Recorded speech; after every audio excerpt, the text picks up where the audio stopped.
అందరికీ నమస్తే అండి. మనం ఏదైతే కేఎంఎల్ ఫైల్ కోసం ఫీల్డ్లో తిరుగుతూ క్లాట్ యాప్ ద్వారా చేస్తున్నామో అది క్లాట్ యాప్ ద్వారా చేయాల్సిన పని.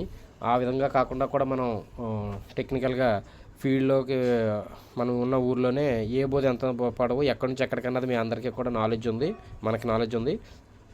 దానిని మనం ఏ విధంగా ఈ గూగుల్ ఎర్త్ ప్రో అన్న యాప్లో జీపీఎస్ ఆన్ చేసుకుని ఆ బోధ ఎక్కడి నుంచి ఎక్కడి వరకు ఉన్నదన్నదాన్ని మనం మార్కౌట్ చేసుకుని సేవ్ చేసుకుంటే అది కేఎంఎల్ ఫైల్ అవుతుందండి.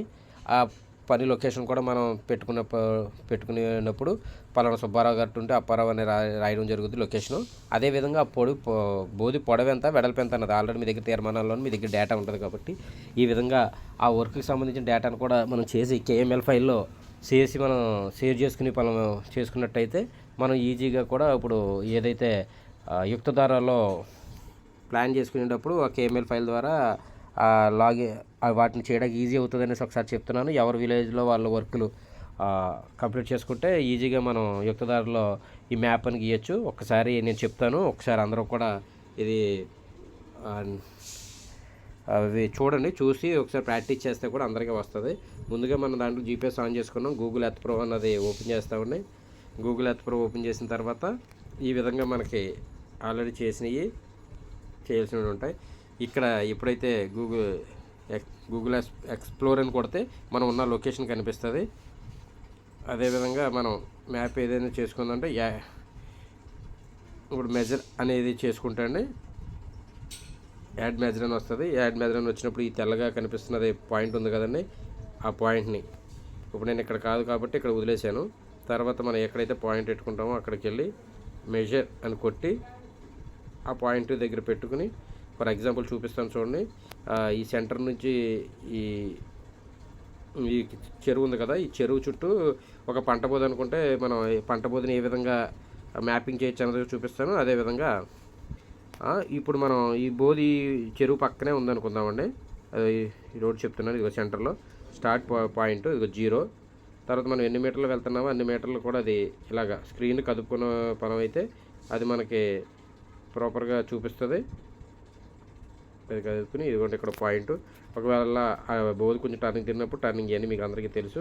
ఏ విధంగా రెండో పాయింట్, ఎన్ని పాయింట్లు అయితే అన్ని పాయింట్లు కూడా చేసుకుని పోనీ ఇక్కడ వరకు ఉందనుకుని మనం ఒక అంచనా ఒక 500 మీటర్లు అని పెట్టుకుంటే ఇలా యాడ్ పాయింట్ ఇక్కడ చేసి ఇప్పుడు దీన్ని డన్ అని చేస్తాం. 490 మీటర్లు పొడవు అయితే వచ్చింది మనకి.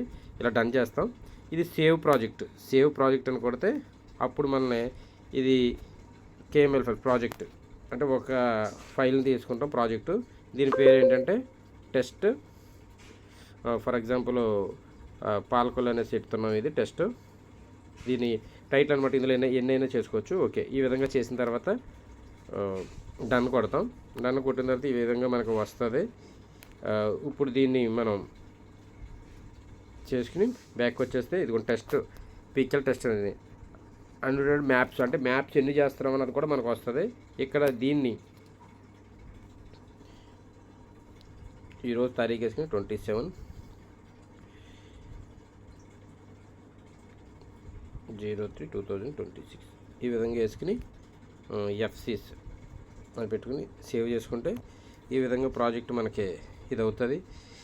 ఈ వర్క్ని మనం అయిపోయిన తర్వాత అంటే కేఎంఎల్ ఫైల్ ద్వారా మనం ఒక బోధి పొడవు ఎంత అనేది మనం చూపించాం. ఇదిగోండి ప్రాజెక్ట్ చేసుకుంటే ఈ విధంగా వచ్చింది. ఈ విధంగా చేసుకుంటే ఎక్స్పోర్ట్ కేఎంఎల్ ఫైల్ ఏదైతే ఈ ప్రాజెక్ట్లో మనం చేసామో ఇది కేఎంఎల్ ఫైల్ కింద ఉన్నది టెస్ట్ పీకేఎల్ అన్నది. ఏదైతే ఈ ప్రాజెక్ట్ పేరు వచ్చేటప్పటికి ప్రాజెక్టు దాన్ని మనం ఎక్స్పోర్ట్ టు కేఎంఎల్ ఫైల్ కింద చేసుకుని ఫర్ సపోజ్ వాట్సాప్లో ఎవరికైనా షేర్ చేసుకుంటే మనకు ఒక ఫైల్ కంప్లీట్ అవుతుంది అనమాట. మన గ్రూప్కి టెస్ట్కి పెడుతున్నాను. ఓకే, ఈ విధంగా కేఎంఎల్ ఫైల్ పెడతాను. ఈ విధంగా కూడా మనం ఈజీగా కేఎంఎల్ ఫైల్ అన్నది మన ప్రాజెక్ట్లో చేసుకోవడానికి ఉన్నదనేసి ఇలా చేస్తున్నాను. ఎందుకంటే ప్రతి వర్క్కి మనం ఏమంటే పలానా చోటని మీరు చెప్తున్నారు. ఇప్పుడు చెప్పడం కన్నా ఆ కేఎంఎల్ ఫైల్ 10 బోధులు ఉంటాయి, 10 బోధులకి కేఎంఎల్ ఫైల్ చేసేసి పలానా లొకేషన్ చేస్తే మనం యుక్తధారాలు ఇది లొకేషన్ చేసుకుని ఇమీడియట్లీ మనం ఎస్టిమేట్లు తయారు చేసి పంపించుకోవడానికి చాలా ఈజీ అవుతుందండి. దీని మీద అందరూ దృష్టి పెట్టండి. థ్యాంక్ యూ అండి. ఏమైనా ఇంకా ఇటువంటి వీడియోస్ చేయడానికి కూడా సపోర్ట్ చేస్తారని కోరుకుంటున్నాను. అందరికీ కూడా అర్థమైంది అనుకుంటున్నాను. ఏమైనా డౌట్ ఉంటే అడగండి మళ్ళీ. థ్యాంక్ యూ అండి. థ్యాంక్ యూ అనండి.